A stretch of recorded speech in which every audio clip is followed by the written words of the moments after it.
Alrighty, I want to just summarize the Shavuot argument here. We know that the first Shavuot landed on a Shabbat, on the weekly Sabbath, which corresponds to Saturday, because immediately after it, Moses went up on the mountain, and the cloud stayed on the mountain for 6 days, and then on the 7th day, the Almighty spoke to Moshe. So the Almighty spoke to Moshe on the very next Sabbath, and there were 6 regular days in between, which means that Shavuot had to be on the Shabbat in the year of the Exodus. So that's the scriptural context. We know that in Leviticus 23:11, when it says, in the tomorrow of the Shabbat, the sheaf shall be waved, that it's speaking about an annual Shabbat. Because if in the year of the Exodus, the Shavuot had landed on a Sunday, then the legislation could mean only Sunday in Leviticus 23:11. The Karaites argue that it means only Sunday. The fact that there is one exception to this explicitly stated in Scripture in the year of the Exodus shows that their claim that it means only Sunday isn't correct. So it must be allowed to mean other days of the week. Leviticus 23:11 therefore refers to an annual Shabbat. The second point that I made was that Shabbat means cessation or rest. There is no particular requirement for the word Shabbat to refer to the 7th day. It in fact refers to annual rest days also. When we come to Leviticus 23:15, where it says to count 7 Shabbats in the tomorrow of the Shabbat, again we are speaking of the annual Shabbat. The same word that is used in Leviticus 23:11, memachorat, is used in Leviticus 23:15.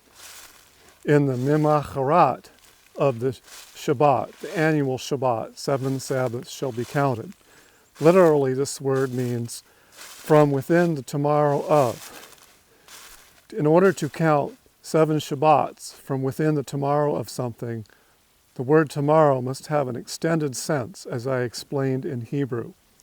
It means in the time to come, in the time after, as can be seen from researching the masculine counterpart, macharat, which is derived from machar.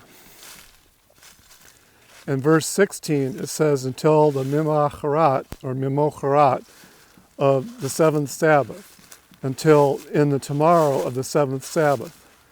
Following the precedent set in verse 15, in verse 16, mimocharat also means in the time after the 7th Sabbath. It could be the day after, but it could be up to a week after in order to reach the 50th day.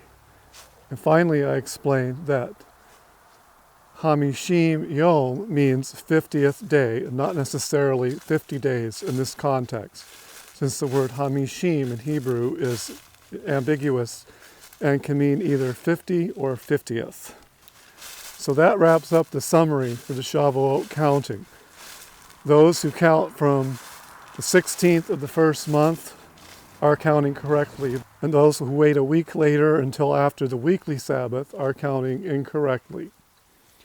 Also part of the summary is that the rabbis try to explain the text by translating the word Shabbatot or Shabbatot as weeks. This is incorrect. It was a mistranslation introduced by a Jew named Aquila, who had once been a Christian who converted to Judaism. It was introduced through Targum Onkelos. The Karaites are correct in taking Shabbatot as literal Sabbath, but they are incorrect in that they do not perceive that mimocharat means in the tomorrow of something and can mean in the time to come, just as we showed from the context of verse 15 and by a strict analysis of the parts of the Hebrew word. Thank you for listening.